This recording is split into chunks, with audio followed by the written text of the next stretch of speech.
ഇന്ന് ഞാൻ നിങ്ങളെ പരിചയപ്പെടുത്തുന്നത് സാധാരണ ഓണത്തിന് ഞങ്ങളുടെ വീട്ടിലൊക്കെ കഴിച്ചു വരുന്ന ഒരു ഭക്ഷണമാണ്. ഭക്ഷണം എന്നും പറയാം, ഒരു വെറൈറ്റി ആയിട്ടുള്ള ഒരു ഐറ്റം എന്നും പറയാം, എങ്ങനെ വേണമെങ്കിൽ എടുക്കാം. അപ്പോൾ ഇത് സാധാരണ അത്തം മുതൽ 10 ദിവസം ഓണം വരെ ഞങ്ങളുടെ ഏത് വീട്ടിൽ പോയാലും ഈ ഒരു സാധനം മാത്രമേ നമുക്ക് കഴിക്കാൻ കിട്ടുള്ളൂ. രാവിലെ പോയാലും ഉച്ചയ്ക്ക് പോയാലും വൈകുന്നേരം പോയാലും എപ്പോൾ പോയാലും ഈ ഒരു ഐറ്റമാണ് നമുക്ക് സാധാരണ കിട്ടാറ് പതിവ്. അപ്പോൾ അതെങ്ങനെ ഉണ്ടാക്കണമെന്ന് നമുക്കൊന്ന് നോക്കാം. അപ്പോൾ അതിനായിട്ട് നമ്മളൊരു 4 നേന്ത്രപ്പഴം അല്ലെങ്കിൽ ഏത്തപ്പഴം എടുത്തിട്ടുണ്ട്. അപ്പോൾ ഇത് എന്ന് വെച്ചാൽ കുറച്ച് പഴുപ്പ് കുറഞ്ഞ പഴം എടുത്തിരിക്കുന്നത്. ശരിക്കും നല്ല പഴുപ്പുള്ള പഴം വേണം. അതായത് ഇതിൻ്റെ തൊലിയൊക്കെ ഒരുവിധം കറുത്ത കളറിൽ ഉള്ള പഴമാണെന്നുണ്ടെങ്കിൽ കുറച്ചും കൂടി നല്ലതാണ്. അപ്പോൾ അങ്ങനെ എടുത്തിട്ടുണ്ട്. ഞാനിപ്പോൾ ഒരു 4 എടുത്തിരിക്കുന്നത്. ഇനി നമുക്കിതിൻ്റെ കടയും തലയും ഒന്ന് കട്ട് ചെയ്ത് കളയേണ്ടതുണ്ട്. അപ്പോൾ നമുക്കൊന്ന് കട്ട് ചെയ്യാം. ഇപ്പോൾ നമ്മൾ ഇതിൻ്റെ കടയും തലയൊക്കെ കട്ട് ചെയ്ത് കളഞ്ഞിട്ടുണ്ട്. ഇനി ഇതിനെ നമുക്ക് പീസുകളാക്കണം. പീസാക്കുക എന്ന് പറഞ്ഞു കഴിഞ്ഞാൽ ഒരെണ്ണത്തിന് മിക്കവാറും ഒരു 3 എണ്ണമായി കട്ട് ചെയ്യാൻ പറ്റും. നീളം കുറഞ്ഞതാണെങ്കിൽ 2 എണ്ണം ആയാലും കുഴപ്പമില്ല. ഇതിപ്പോൾ 3 എണ്ണം ആക്കാവുന്ന കണ്ടീഷനുണ്ട്. അതുകൊണ്ട് നമുക്ക് ഒന്ന് കട്ട് ചെയ്തെടുക്കാം. ഇപ്പോൾ നമ്മൾ ഇതേപോലെ കട്ട് ചെയ്തെടുത്തിട്ടുണ്ട്. ഇനി ഇതിനെ നമുക്കൊന്ന് സ്റ്റീം ചെയ്തെടുക്കണം. അപ്പോൾ സ്റ്റീം ചെയ്യാനായിട്ട് നമ്മളൊരു സ്റ്റീമറിലിട്ടുണ്ട്. ഇതിന് പഴം പുഴുങ്ങാന്നാണ് നമ്മൾ പറയുന്നത്. അപ്പോൾ ഓരോ നാട്ടിലും ഓരോ രീതിയിലായിരിക്കും പറയുക. ഞങ്ങളിതിനെ പഴം പുഴുങ്ങാന്ന് പറയുക. അപ്പോൾ നമുക്കങ്ങനെ ഇതിനൊന്ന് പഴം പുഴുങ്ങിയെടുക്കാം. ഇതൊരു അധികം നേരം വേണ്ടി വരില്ല, ഒരു 15 മിനിറ്റ് മാക്സിമം മതിയാവും. നല്ല പഴുത്ത പഴമാണെന്നുണ്ടെങ്കിൽ കുറച്ചും കൂടി പെട്ടെന്നാവും. ഇത് പഴുപ്പ് കുറവായതുകൊണ്ട് കുറച്ചധികം നേരം എടുക്കുന്നുള്ളൂ. ശരിക്കും പഴുത്ത പഴം കൊണ്ടാണ് ചെയ്യേണ്ടത്. അപ്പോൾ അതിന് നല്ല മധുരം ഉണ്ടാവും. ഇതിന് മധുരം കുറവാണ് ശരിക്കും.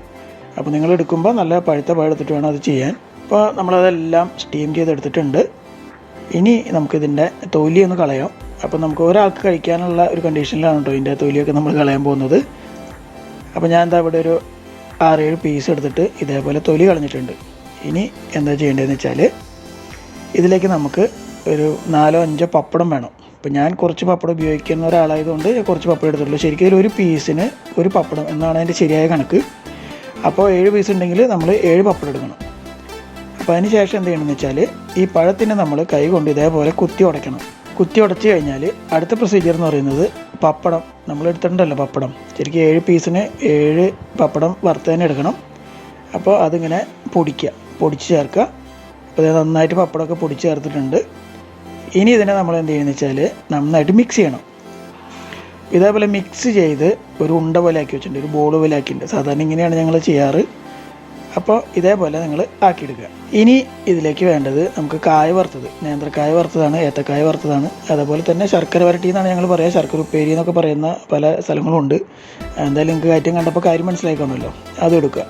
ഇനി ഇത് എങ്ങനെയാണ് കഴിക്കേണ്ടത് നമുക്കൊന്ന് നോക്കാം. അപ്പോൾ അതിനായിട്ട് നമ്മൾ ഇതിൽ നിന്ന് ഒരു കായ വറുത്ത് എടുത്തിട്ട് ഇതേപോലെ കുറച്ച് തോണ്ടിയെടുക്കുക. നമ്മൾ ബ്രെഡിൽ ജാമൊക്കെ പറ്റില്ലേ, അപ്പോൾ അതിൻ്റെ ഈ കായ വറുത്തതിൻ്റെ ഒരു സൈഡിൽ ഇതിൽ നിന്ന് ഒരു ലേശം ഇങ്ങനെ തോണ്ടിയെടുക്കുക. ഇനി എന്തെന്ന് വെച്ചാൽ വേറൊരു കായ വറുത്തതിൻ്റെ മുകളിൽ ഇങ്ങനെ വയ്ക്കുക. ഇപ്പോൾ ഈ പഴം കൊണ്ടുണ്ടാക്കിയ ഐറ്റം ഈ 2 കായ വറുത്തതിൻ്റെ ഇടയിൽ ജാം പോലെ ഇരിക്കും, ബ്രെഡിൽ ജാം പരട്ടി പോലെ ഇരിക്കും. ഇനി ഇത് നമുക്ക് കഴിക്കാം. ഇത് നമ്മൾ കഴിക്കുമ്പോൾ അതിൻ്റെ കൂടെ തന്നെ ഓരോ ശർക്കര വരട്ടി ഈ ശർക്കര ഉപ്പേരിയും കൂടി വായിലിട്ട് അടിച്ച് കഴിഞ്ഞാൽ നല്ല ടേസ്റ്റ് ആയിരിക്കും. അപ്പോൾ നിങ്ങൾ എന്തായാലും ഇത് ഒന്ന് ഉണ്ടാക്കി നോക്കണം. ഞങ്ങളുടെ നാട്ടിൽ ഓണക്കാലത്ത് ഇത് സ്ഥിരമായിട്ട് എല്ലാവരും ഉണ്ടാക്കി കഴിക്കുന്ന ഒരു ഐറ്റമാണ്. അപ്പോൾ നിങ്ങൾ അറിയാത്തവർ ഇത് ഉണ്ടാക്കി കഴിച്ച് നോക്കാം. നല്ല ടേസ്റ്റിലാണ്. ഇത് ഓണക്കാലത്ത് തന്നെ വേണമെന്നില്ല, സാധാരണ ദിവസം കൂടെ നമുക്ക് കഴിക്കാവുന്നതാണ്. ഞാൻ ഓണമായതുകൊണ്ട് ഒരു ഓണ വിഭവം എന്നുള്ള രീതിയിൽ ഞാനത് അവതരിപ്പിച്ചു എന്നേ ഉള്ളൂ. അപ്പോൾ എല്ലാവർക്കും എൻ്റെയും എൻ്റെ കുടുംബത്തിൻ്റെയും ഓണാശംസകൾ നേരെയാണ്. അപ്പോൾ നമുക്ക് വീണ്ടും കാണാം.